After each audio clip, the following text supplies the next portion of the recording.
And I also know that on this island at night you get hundreds of petrels, the seabirds found on our west coast. So there's all these little personal references, and just the fact that it's an elevated site and it gives great pleasure to look down from that height and look out to sea. Seeing the gannets just along the coast a bit further, you can see them on their nests, and they're a spectacular and impressive vision. What are the challenges you face creating art in New Zealand, and how does New Zealand influence your work? Well, I don't think the challenge of this country makes any difference to an artist's challenge in any place, really.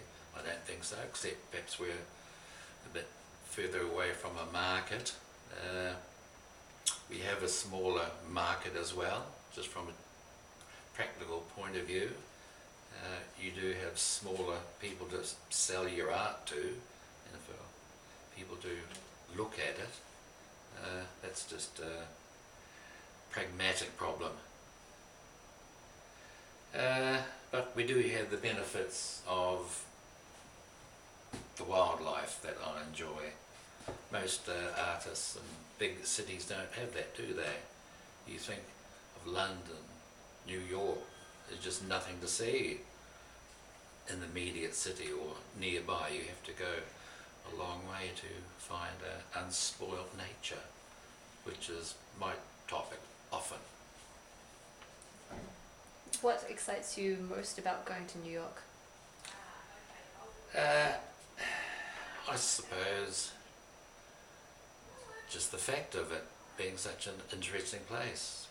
Access to the galleries and the museums full of art, the bookshops full of books on art. It'll be quite fun. You always find stuff there that you can't get here, and hopefully I'd meet some interesting people and get some good ideas that I can appropriate, as they say, which just means steal some good ideas from the local modern art galleries, and some more ancient ones, checking out their technique. You know, you can access people like, well, goes on and on. In America, Diebenkorn, I think that's his name. I find him quite useful. Thibaud, is it, or Thibaud? He's another American that I would hope to see more work of. I can steal some of his colour techniques. What else do I like too? I haven't mentioned. I was going on about the dysfunctionalness and the posturing that you get from some art, and the myth around it that the artist has to be dysfunctional and addicted, you know, to substances and bitter.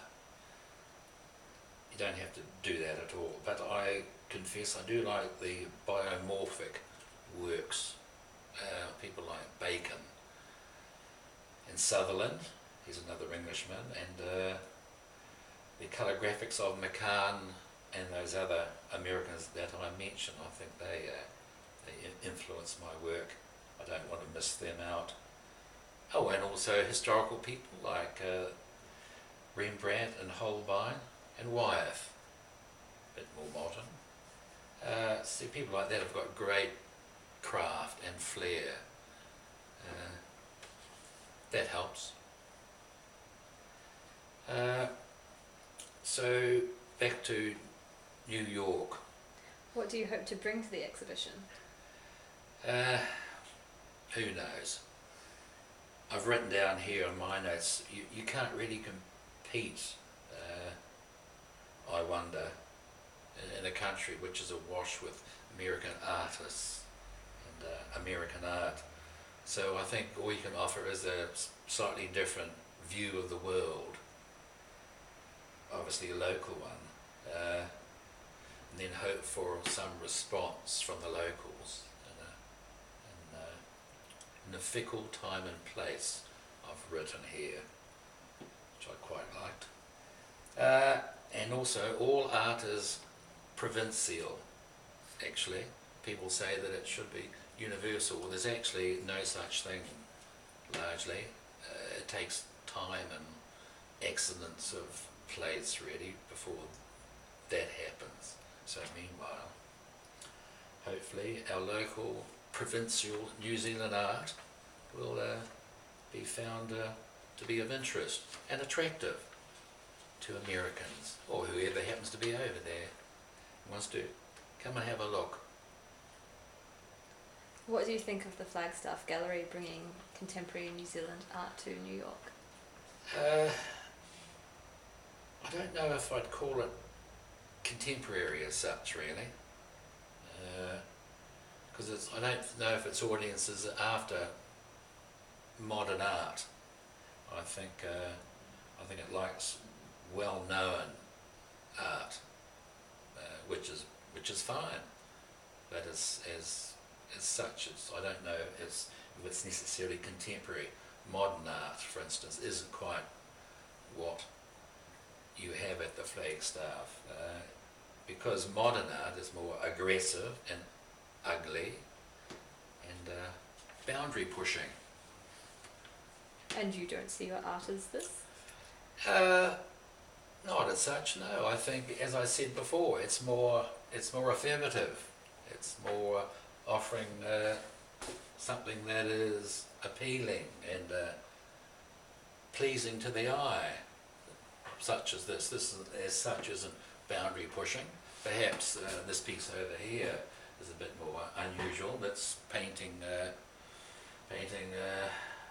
the ends of a pound note. In this case, I've also painted American dollars, but in this case, it's where an important figure would be on our currency, isn't it? Currency. I've used the native bird of the kiwi, which looks rather dark and spooky, and I suppose that is pushing something, but not much, but just a bit, perhaps to titillate. Gives me a thrill anyway.